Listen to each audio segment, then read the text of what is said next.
The method Quiltworx uses to sew fabric into tops is called foundation paper piecing, which means paper is used as a foundation to piece the top. The papers you'll find in Quiltworx patterns can be divided into two categories, which are units and templates. In this video, I'll describe these papers and show how they're used together to complete the project. Units are the foundation papers used to piece the fabric section together. This is a unit pictured here.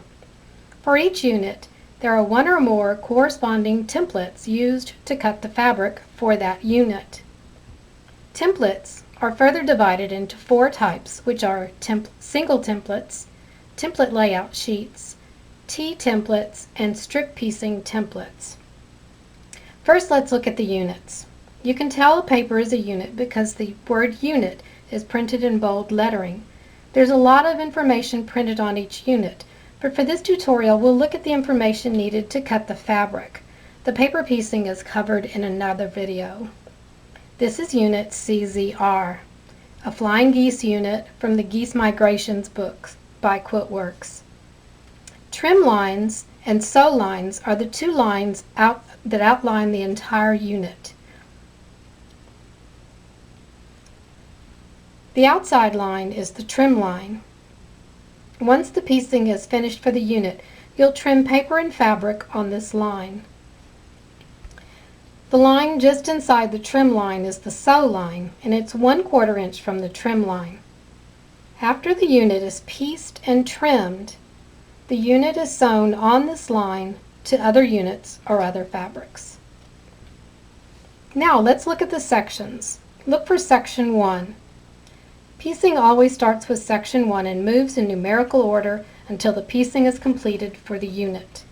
Unit CZR here goes from section 1 to section 9.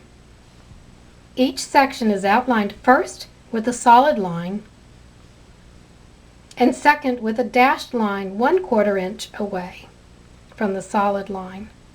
The solid line is the sew line and the dashed line indicates the seam allowance.